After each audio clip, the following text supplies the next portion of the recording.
Hello viewers, আসসালামু আলাইকুম। আশা করি আপনারা সবাই ভালো আছেন। তো বরাবরের মতন আমি আপনাদের সামনে আরও কিছু গুরুত্বপূর্ণ প্রশ্নের উত্তর দেওয়ার চেষ্টা করব। তো প্রথম প্রশ্নটি করছে তানজিল আহমেদ। আমার কিছু বাজিকার পাখিকে আজকে রেস্ট দিলাম, 15 দিন রেস্ট দিব নাকি 1 মাস দিব, আর এদেরকে খাবার কি কি দিব এবং এখন কি তাদেরকে ব্রিডিং কোর্স করাতে পারবো কি?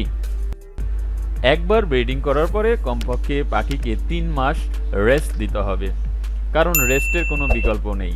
আপনি যদি আপনার পাখিকে দীর্ঘদিন রেস্টে রেখে তারপর ব্রিড করার জন্য প্রস্তুত করেন, তাহলে কিন্তু আপনি ওই পাখি থেকে যথেষ্ট পরিমাণ হেলদি বাচ্চা পেয়ে থাকবেন। তো ব্রিডিংয়ের পর যদি পাখিকে রেস্ট না দিয়ে যদি আবার ব্রিডে দেওয়া হয়, তাহলে কিন্তু বিভিন্ন সমস্যার সম্মুখীন হতে হবে। নাম্বার 1, পাখির পালক ঝরে যাওয়া। আপনার পাখির অতিরিক্ত পালক ঝরে যাবে।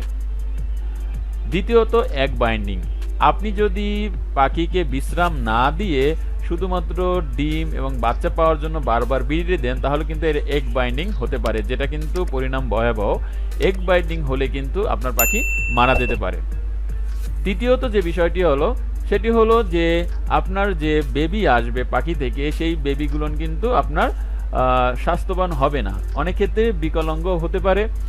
ইভেন বাচ্চা পাওয়ার আগে দেখা গেলো ডিমগুলো নষ্ট হয়ে যাবে, কারণ ডিমগুলো পরিপূর্ণ যে পুষ্টি সেই পুষ্টি পাবে না।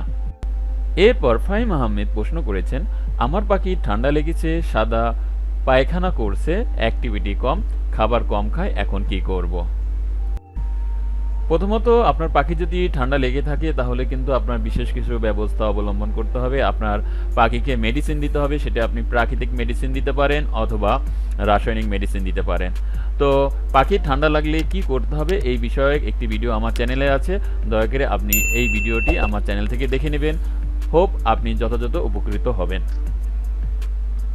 তাসবিহ ইসলাম তামান্না, উনি প্রশ্ন করছেন, আমার বাজিকরের বয়স 15 থেকে 17 দিন, কিন্তু হাড়িতে মা গিয়ে দেখি লোম উঠাইয়া ফেলতিস, বাচ্চাদের খাওয়ায় ঠিক মতন কিন্তু ঠোকরায়, এখন বাচ্চাদের বাঁচাতে করণীয় কি? আপনার প্রথম করণীয়, বাচ্চাগুলোকে আলাদা করে দিতে হবে। কেননা আপনি যে খাবার প্রোভাইড করছেন বা যে খাবার তাদেরকে দিচ্ছেন, হয়তোবা সেই খাবারে যথেষ্ট পরিমাণ পুষ্টি না থাকায় পুষ্টির ল্যাগিংসের কারণে বাবা মা বাচ্চার পালক তুলে ফেলছে বা ফেদার প্লাকিং করছে। তো এই কারণে বাবা মায়ের সাথে বেবিগুলোকে রাখা যাবে না।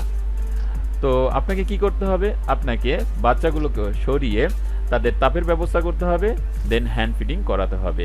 আপনি যদি হ্যান্ড ফিডিংয়ে অনভিজ্ঞ হন, তাহলে এই বেবিগুলোকে আপনি অন্য হাড়ির মধ্যে দিয়ে রাখতে পারেন, অর্থাৎ যেখানে আপনার অন্যান্য বাজিকার পাখির বাচ্চা আছে।